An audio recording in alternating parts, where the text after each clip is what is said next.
Kanakadurgamma ఆశీస్సులతోటి TMPS అంటే ఒక ప్రపంచమే అన్నట్టు ఇన్ని మీటింగ్ లో మనం మాట్లాడుకున్నట్టు ఈ రోజు రాష్ట్ర కార్యాలయం ఏర్పాటు చేసిన మన అధ్యక్షులు మహేశన్న గారికి, అలాగే మన మిత్రులు శేఖర్ గారికి, మరి రవణ గారికి, ఇక్కడ ఉన్న నాతోటి కుల బంధువులందరికీ కూడా పేరు పేరున ధన్యవాదాలు తెలియజేసుకుంటూ ఈ యొక్క రాష్ట్ర కార్యాలయం ప్రారంభించడమే కాకుండా గత 50 సంవత్సరాల నుంచి ముద్రాజులు ఎన్నో సమస్యలతోటి అట్టడుగుతున్నారు కాబట్టి వారికి ఒక క్రియాశీలత లభించి అత్యధిక జనాభా ఉండి కూడా ఇప్పటికీ బడుగు బలహీన వర్గాలు గానీ విద్యా ఉద్యోగ ఆర్థిక సామాజిక రాజకీయంగా వెనుకబడి ఉన్నాం.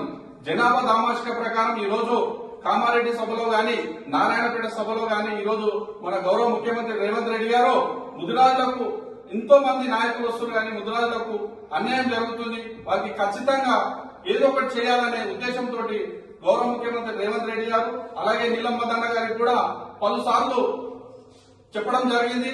ముదిరాజుల గురించి నిరంతరం ఒక యువ నాయకుడిగా పోరాడుతున్న నీలం మదన్నని దృష్టిలో పెట్టుకుని ఇక్కడ జరుగుతున్న జనాభా దామాష ప్రకారం ఇప్పుడు రాబోతున్న స్థానిక సంస్థలలో అత్యధిక జనాభా ఉన్న ముదిరాజులకు పెద్దపీట వేయాలనే ఉద్దేశంతో ఈ రోజు టీఎంపీఎస్ ఆధ్వర్యంలో గత 33 జిల్లాల్లో కమిటీలతో పాటు మండలాలు నియోజకవర్గాలు అన్నింటిలో ఏకమైన కాబట్టి ఇక్కడైనా నాయకులు మా జనాభా దామాషిక ప్రకారము మాకు ఖచ్చితంగా మా హక్కులు మా రాజాధికారం మన బీసీఏకి మార్చడానికి మేము ఎంతో కృషి చేస్తున్నాం. గత 40 ఏళ్ల నుంచి ఇప్పుడు టీఎంపీఎస్ ముదిరాజు పోరాట సమితి ఆధ్వర్యంలో ఎన్నో కార్యక్రమాలు వినూత్న కార్యక్రమాలు చేపడుతూ ముదిరాజుల సమస్యలపై నిరంతరం పోరాటం జరుపుతున్న మా యువ నాయకులైన నీలం మదన్న గారిని దృష్టిలో ఉంచుకొని ఆయన కూడా అలుపెరగని పోరాటం మమ్మల్ని ఒక ఎజెండాగా ముందుకు సాగదీస్తూ దాన్ని ఎలాగైనా ముదిరాజులకు న్యాయం చేకూరాలని ఈ రోజు రాబోతున్న స్థానిక సంస్థలలో ముదిరాజులకు జడ్పీటీసీ, ఎంపీటీసీ,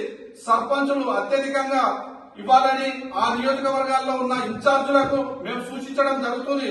ఎందుకంటే గత నాయకులు రాజశేఖర్ రెడ్డి గారు కానీ, చంద్రబాబు నాయుడు కానీ, ఇప్పుడున్న రేవంత్ రెడ్డి గారు కానీ, మొన్న ఉన్న కేసీఆర్ గారు కూడా ముదిరాజులను చిన్న చూపు చూసినందుకు ఈ రోజు ఆయనకు ఒక చెంపపెట్టులాగా ముదిరాజులు ఓటు బ్యాంకు తోటి గుణపాఠం చెప్పారు. కాబట్టి దీన్ని కూడా ప్రతి ఒక్క నాయకుడు దృష్టిలో పెట్టుకొని మేము హెచ్చరిస్తున్నాం. లేదు, మాకు జరుగుతున్న అన్యాయాన్ని దృష్టిలో పెట్టుకొని మేము మాట్లాడుతున్నాం. కాబట్టి ఖచ్చితంగా రేపు రాబోయే కాలంలో ముదిరాజులను విస్మరించిన వాళ్ళు పుట్టగతులు లేకుండా పోతున్నారు. కాబట్టి ఆ దుర్గమ్మ ఆశీస్సులతోటి మేము ఒక అడుగు ముందుకెళ్ళడానికి కంకణబద్ధులమై ఈ రోజు టీఎంపీఎస్ స్థాపించడం జరిగింది. కాబట్టి ఈ రోజు కొబ్బరికాయ కొట్టినట్టు కాదు, రేపు జెండా కూడా మేము ఎగరడానికి సిద్ధంగా ఉన్నాం. కాబట్టి ఈ రోజు టీఎంపీఎస్ అంటే మామూలు విషయం కాదు. ఈ రోజు ప్రతి ఒక్కరు గ్రామ స్థాయి నుంచి రాష్ట్ర స్థాయి వరకు రక్తం పొట్టు తిలకం దిద్దుకొని పోరాటానికి మేము కంకణబద్ధమై రెడీగా ఉన్నాం. కాబట్టి ఖచ్చితంగా మిత్రులు శ్రేయోభిలాషులు ఇక్కడికి వచ్చిన ప్రతి ఒక్కరికి నా ముద్రాజు ముద్దు బిడ్డలందరికీ పాదయాలను తెలియజేసుకుంటూ అందరం మన హక్కులను సాధించే దిశగా మనం అడుగులు వేయాలని నేను కోరుకుంటున్నాను.